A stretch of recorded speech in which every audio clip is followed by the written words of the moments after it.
Welcome to the Pot of Gold podcast, where we talk about finances, wealth generation, and real estate investing. Today on the show, we have Brenda Villafranco, and she is a transactional lender as well as someone who lends private money for real estate investing. How are you doing today, Brenda? I'm doing good. Thank you so much for having me. I appreciate that. Oh, definitely glad to have you on the show. Sorry, I kind of messed up your name there at the start, but yeah, No, you're good. it's one of those things. Sometimes your tongue doesn't agree with what you're thinking. That's right. It's happened before to me as well. So I get it. Well, okay. Well, I definitely like to kind of just start into this and figure out exactly what prompted you to start into lending as your avenue for making money and doing business. Honestly, I just feel like it just kind of aligned in that way. I wasn't never thought, my background is healthcare. My background is ER nursing. And then from ER nursing, I worked my way up to administration. And so now I'm in leadership. I overlook the hospital operations. And I didn't think I was even going to do that, to be honest. I thought I was just going to be an ER nurse and just kind of go from there and travel around the world and enjoy life. And I feel like God definitely had some other things in mind, and that was one of them. So it definitely leadership was never, if anything, I was always like, I used to work night shift, and I was excited about working night shift because I didn't have to see leadership. I got it. Yeah, I know the sentiment as a night shift guy myself. It's interesting. You probably pulled a lot of hours as an ER nurse. You mentioned travel. Was that as like part of work, traveling as a nurse, or was No, that that just was for leisure. okay? So it's typical 12 hours. And I still work those 12 hours. We have those same 12 hours even in leadership. We don't have a Monday through Friday schedule since the operations are 24 hours. But yeah, definitely. So it's something that for the past 5.5, 6 years, I've been in the leadership role. But it wasn't until, my first rental property that I purchased last April is when I kind of started seeing the alignment of getting into real estate. Really, I mean, I never looked at it any other way until that point in time. And I have to actually give it up to Instagram's algorithm because that's really what led me to Biggerpockets. Okay. Um, yeah, so I know Start with people are bigger like, pockets then. yep, Biggerpockets. I started kind of looking into it and diving deep. And then it wasn't until I downloaded their podcast and I was listening to them every morning as I would get ready for work. And I was just like, wow, I think I could do something like this. And that's when it really like dawned on me. And I was just like, okay, like let me try it out. Let me see what I can do. And that led me to finally going to like some Houston real estate meetups in person, and I landed with one of the real estate meetup groups from Pace Morby's community. And everyone was so nice and kind and willing to help. It almost feels weird initially, just knowing that people are willing to help you and want to see you win. And I thought that was really refreshing. So Yeah, I, definitely. yeah, It's not something you find everywhere, that's for sure. There's a lot of competition out there and kind of a dog eat dog world mentality, but that's not everybody. That's the beautiful thing about it. yeah, So I just wanted some little bit of clarity on this because you said that you went from Bigger Pockets and it kind of prompted you to go out and go to real estate meetups. A hmm. lot of people will take a lot of time just consuming content. What was the like tipping point where you're like, okay, I'm done just learning about this. I want to go out and interact with people. I've always been an executor, to be honest. Okay. I actually take action more than the average. And so I figure, like, okay, here's another uncomfortable task. And you have to look at it in the perspective of, I'm just going to grow. What do I have to lose? I go to a real Yeah. estate meetup, and the worst case scenario would be I don't meet anyone, or I just meet one person. And so I just was excited to just kind of get out there and just see, like, what is this real estate world about? Kind of start a new adventure, so to Yeah, it speak. was almost, like, exciting to me. It's still exciting, actually. Yeah, it Um, definitely is. I agree with that. So I think that the fact that you did difficult things with as an ER nurse might have also enabled you to be one of those people that takes action. Just thinking about it and seeing it from my perspective, I don't know what you think about that, but it seems like that might be the case to me. Maybe so. I think I'm the kind of person that I like different adventures. I love like one of the things I loved about the ER is that I get surprised. Oh. And so that was one of like anytime I was in the critical care role of getting any incoming trauma, I was like, Hmm. don't tell me what it is until a few minutes before it comes in. And I enjoyed that. I know a lot of people operate with, no, I want to know who I'm getting, what I'm getting. But no, that was the beauty of ER is that at any time, at any moment, a Keep you on CPR. your toes. Yeah, absolutely. And I feel like it's the same way with real estate. There's so many different avenues, and you learn one avenue, and you're like, whoa. And then you kind of have to stay focused because then you'll see someone else succeeding at a different avenue. And then you're like, wait, I should try that. But then it's like, no, like we're back in. Like you just need to focus on that and master it and then move on to the next thing if that's what I desire to do. So No, it makes sense to me. There's been a lot of different things that I've kind of explored with my journey over the last year, and I've gained a lot of skills because of it, but nothing that I've like really doubled down on. And so I see the utility of it because other people find success when they choose something and they stick with it. yeah, And so I think there's utility in exploring a bit though too, because then you get to find what kind of fits your personality and agree. what you're going to find enjoyment in doing, because things are a little bit different in the different avenues of things you can do to be successful in real estate. Yeah. You know what I've learned so far in real estate is that I actually enjoy networking. Yeah. I look forward to meeting new people. I don't know if it has to I'm pretty sure it has to do with a percentage of the meetups I actually go to, people are within the same mind frame that they also want to meet new people as well too. And I Yeah, think that it's definitely something that I've noticed about Pace Morby's community is there's this desire to expand their network. yeah, And so absolutely. like even if they don't know if you're going to be completely like value adding to what they're doing, they still want to know you because people change constantly and they know the utility in like establishing connections with other people, because you never know if someone's going to be wildly successful and then you have that connection. No, absolutely. Or also too, you never know if you meet someone and they have someone else that they connect you with that was the missing piece of what you needed. Exactly. You know, Yeah. it's been an interesting thing to learn because I struggled with networking when I first started out, just because of the things that happened to me in my past with the assault, the head injury, and everything. And it's really been hugely beneficial for me to break past the lingering trauma from that assault, to be able to start to talk to people again. And the fact that everyone was so welcoming really helped me get through that. And so I can't I can't say that I'd how do you phrase this? It's the best money I've ever spent, Yeah. because maybe I didn't get a huge monetary return yet, but the return that I did get from being able to heal over the trauma, that's priceless. I I can't put agree. a I can't put something on that, and so I don't regret it in the least. No, and it comes down to like health again, right? Yeah, Like you can have all the money in the world, but if you don't have your health, then what's even the point? yeah. I think there's a quote that says, "A healthy man wants many things, but the unhealthy man wants but one, and that's to be healthy." Yeah. And Yeah. so it's No, absolutely. don't have your health, you don't have much. For sure. Well, that's pretty cool. You mentioned that you bought your first real estate property in April. Can you tell us a little bit about that and how that went down? So I wanted to buy a property and just kind of start getting like, okay, maybe eventually in the future I'll have some wealth to build off of it, right? And so I just decided like, okay, I'm gonna go ahead and look into it. And to be honest, it was purchased traditionally. I didn't know anything about Sub 2 or any of those kind of transactions, but um, I do have a tenant that's been in there for about a year and a half. So it's I'm gonna either if the lease doesn't renew in December, then I'll probably either do a midterm rental. Oh, which is cool again. Like I went to a networking event, which was HostCon, and they talk about Airbnbs, and I met some people that are in the Airbnb and midterm rental space.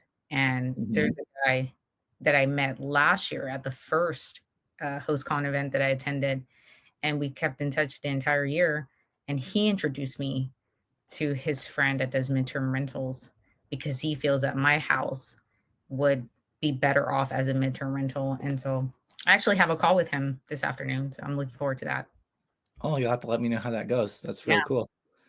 That's the other thing that I've noticed that's been really interesting is that uh, the utility of not maybe owning a property 100% yourself, but finding other people that are doing the things you're trying to learn to do and partnering with them. Mm-hmm. So you can still build wealth that way. But then it mitigate, I feel like I slaughtered that word. Mitigate. It minimizes the risk. I'm going to change the word I'm trying to say because my brain's not working right now. Because they know what they're doing. And so it minimizes the risk on your end. And then you can still take part and gain the experience. No, absolutely. And I think that's really what's cool is that, we'll have a talk and see if how he can help me with my property. And if he's able to, provide that value and even almost like co-host it with me, maybe that's a possibility. I feel like the possibilities, as long as you get creative with the structuring, it could be a win-win situation every time. Definitely. And that's part of what's attracted me to real estate is the fact that you can be creative and negotiate different terms to make things work for everybody. Yeah, no, definitely. Just getting Well, outside, cool. thinking outside the box. Yeah, definitely. Problem solving, critical thinking. So you have your rental. You're going to planning on changing it into an MTR, which is stands for midterm rental. Mhm. And then, but what about the lending side? How did that get started? Where are you at with that? Lending side, honestly, really just as I did more and more research, more and more training on it, I started networking more and more on my days off. And so I was having like 5 to 6 calls a day with people and just kind of getting to know them with relationship building and over time. And within a month of doing that, I got my first deal in hand and I went ahead and, looked over it, had someone else underwrite it and make sure it was a good deal and decided to go for it. Like to say I wasn't nervous would be, what I mean? Like just wiring money, like, oh my gosh, I'm gonna wire this amount. What I Yeah. mean? It's just a stranger, because technically I had a Zoom call with the borrower, but I don't know him. Yeah, not really. It's Exactly. an interesting thing. So I think it's just um from then on, like it just continued. I continued networking 5 to 6 calls a day or so. I try to just do like some blocking in the afternoon from Definitely. 2 to 5 p.m. And if I get 1 Zoom or if I get 4, great, and if I get all filled up, awesome. And you just never know, like, I've been meeting some really cool people.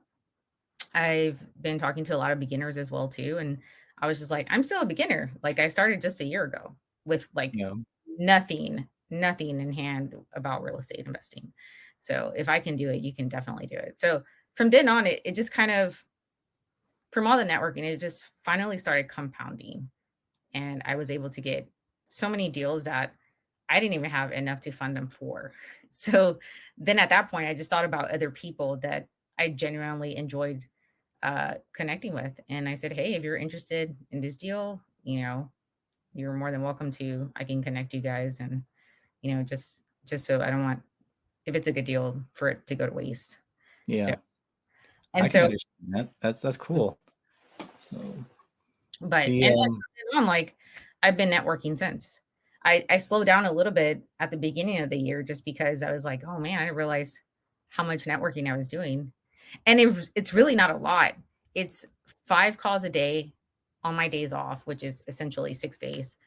But then it's like, okay, I'm barely at my 100th and 10th, uh, Zoom, right? So it's like not really a lot if you think about the thousands and thousands of real estate investors that are out there. But it's yeah, great to know that out of those 110, I can think about at least 10 people that have impacted my life, even on this 1 year journey. isn't that crazy? I feel like I've experienced the same thing. We Hmm. went down to Arizona to look at the 160 unit apartment complex that they purchased with the sub two fund. Hmm. And during that journey, it was like a 19-hour drive for us because we decided to make a road trip out of it. Yeah, that's cool. And I realized that real estate investing is enriching my life. I'm doing things that I was never going to be doing otherwise. And it's given spice and variety to my experience.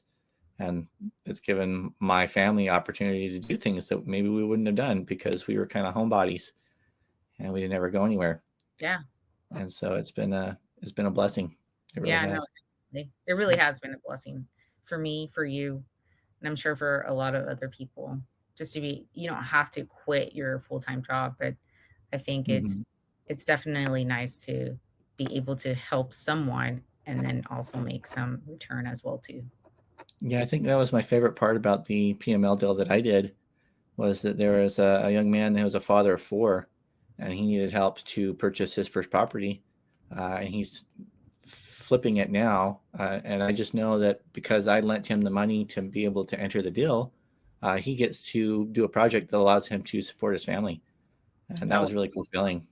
that is a Like, cool feeling. Yeah, you help yeah, someone, right? yeah, it was like wow. It Yeah. was it was partly about making some money for myself, but then like the fact that I did it allowed him to go out and earn a living for his family too. It was cool to see. It's like a And circle, right? Like a circle of life. Like the more and yeah, more you help people, it kind of just help each other out. that's And right. it's really cool that we get to do that. I agree with the fact like it was scary sending money out like that. I think the amount that I sent out was 14 grand. And once the wire cleared, it really felt like the time that I jumped out of an airplane to go skydiving. I was like, Yes. I don't know what's gonna happen. I remember my first 2 wires, like, my hand was still shaking, like, I was like, "Oh my god." Like, I already called the title company, like, 3 times to confirm and, everything I did my due diligence, and I was still kinda like, "Okay." And I think it also has to do with because scamming is on the rise, right? Yeah. Banks are taking Yep. precautions, and so then you have, like, Chase and Bank of America telling you, "Are you sure you're not getting scammed?" Or that message they provide before you actually click to send the wire, and you're like, "Oh my gosh, like, stop making me nervous." Like, I Yeah. literally Yeah. invalidated this wire, like, 3 times, so, Well, yeah, the that was thing that happened with me is I used the service Plastique that allows you to liquidate your credit card funds for a percentage. Oh, I did And that when too? yeah, so when I did that, it charged me like $400 in order to take the 14 grand off the credit card to fund the deal. Mhm. But Plastique sent me this big email with like 7 different bolded questions saying, "Are you absolutely sure that you want to do this? We need to make sure that you're good because we don't want to get sued if things go south." And I was like, "Oh man, now I'm wondering." Yeah, they make you second guess, right? Yeah, They yep. definitely make you second So, guess. Which is not a but it bad turned thing, out good, actually.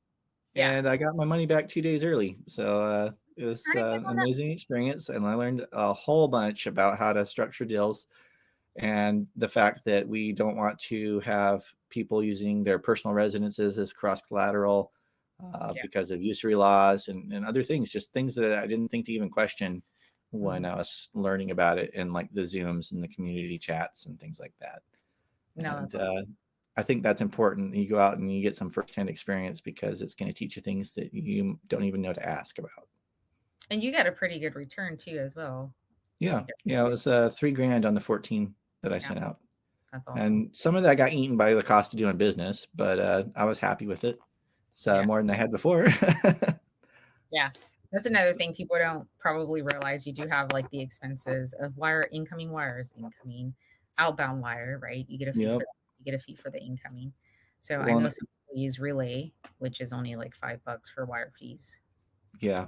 And so I used Relay for that. I used Plastique, which cost me close to $400 because of the percentage that it charges to liquidate the credit card. Then there was also like $400 that I paid for drafting the loan documents to secure the deal Hmm. because typically that's taken on by the borrower. But because it was my first deal and his first deal, we negotiated that I would take care of that. Got it. I was okay with that because it was more about the experience than the return for me, Mm. even though the return was kind of a nice bonus on top. Yeah. But yeah, I think those were the 3 things that were the real things that I paid for were the wire fees, the drafting the loan documents, and the liquidation of funds. Yeah. Definitely. But still, all in all, it was still a good return. Oh, definitely. Yep. Yeah. And It was Thank you exciting. so much. So, well, cool. How about with your deals? Did you have any kinds of hiccups or anything that you ran into, or lessons that you learned that maybe you didn't foresee before getting into it? Definitely. Right. So first deal went perfect and as it could possibly be. So in that sense, I just learned more of like due diligence with the borrower.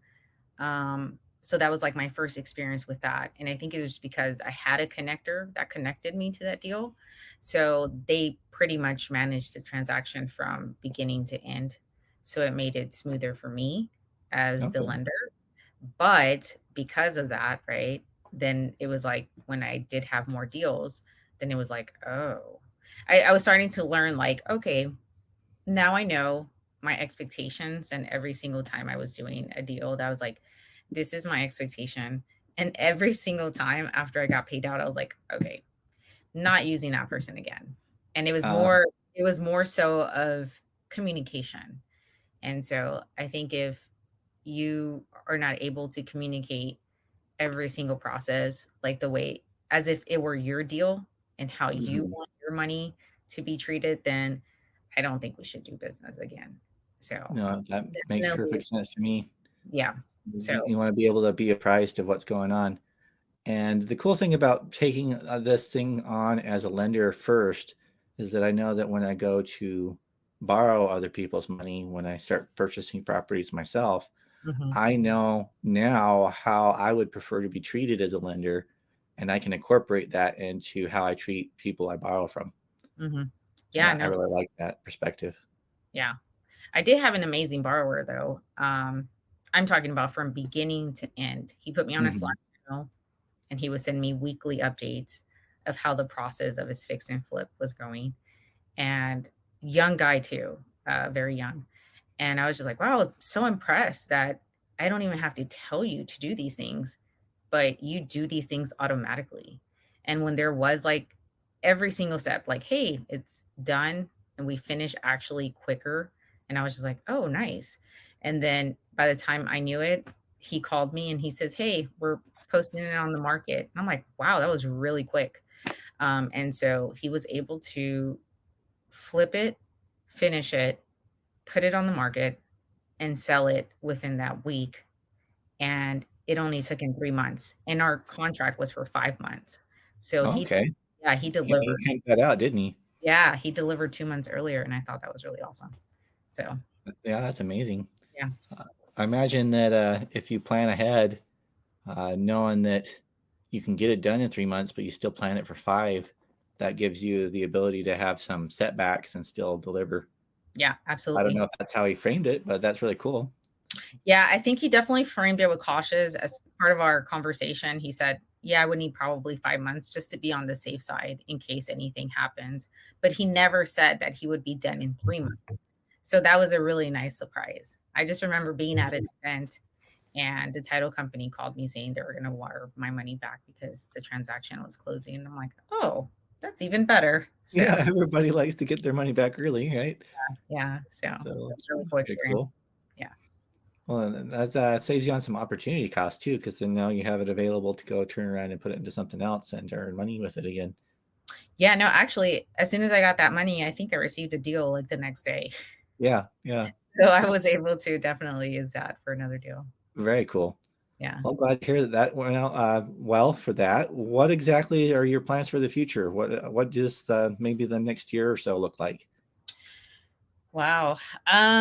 Next year I would love to get a consistency of deals for, EMDs more on the Hmm.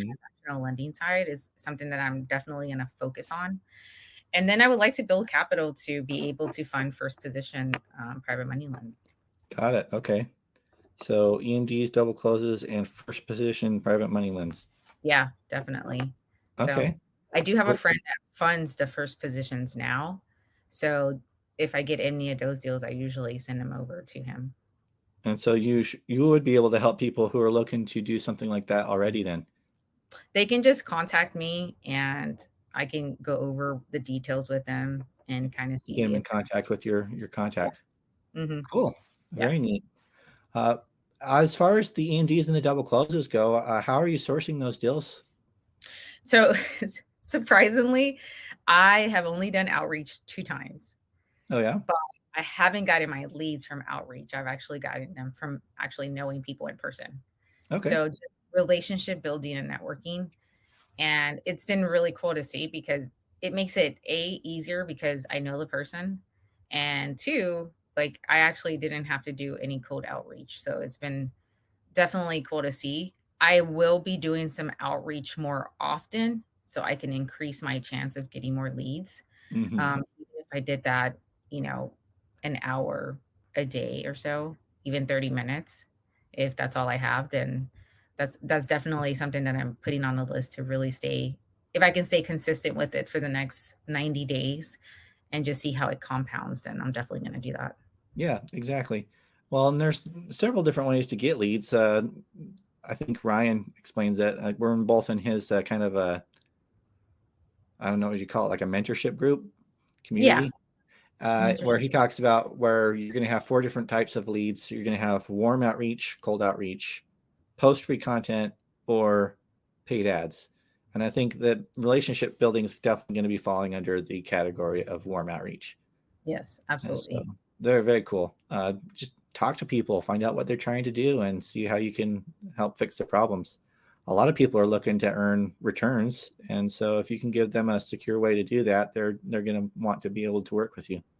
No, absolutely. Yeah. I always get deals just because I'm really good friends with another connector and she has a pretty good reputation with leads and always funding deals. So if anyone ever just wants to put their money to work, like reach out to me and I can connect you to. And how would people go about reaching out to you to connect with you? Instagram. Instagram's my main. So if they just come to my Instagram, Brenda Builds Wealth on Instagram, then send me a message and I'll definitely be reaching out to you. Okay, and that is at Brenda Builds Wealth on Instagram. Send her a direct message and she'll get back to you, and you can have a conversation about how you guys can earn some returns on the money you're wanting to put to work. And then I just want to remind everybody that this is the Pot of Gold podcast. If you could go ahead and remember to follow and subscribe, we sure appreciate it. Yes. Well, Brenda, it's been a pleasure to have you on the show today. Is there anything else you'd like to leave with the audience before we go? Maybe recommendations or resources for people who are just getting started? Any resources for getting started, you're more than welcome to reach out to me at any time. I don't mind connecting with you at all. Um, Definitely, if there's one thing I could leave you with, think about not competition, but just think about collaboration, and you'll see a difference in it. Definitely in real estate for sure. Definitely. I 100% endorse that. So I really appreciate you being on the show today. And this is the Pot of Gold podcast, where we talk about finances, wealth generation, and real estate investing. Thank you for tuning in. Thanks for having me.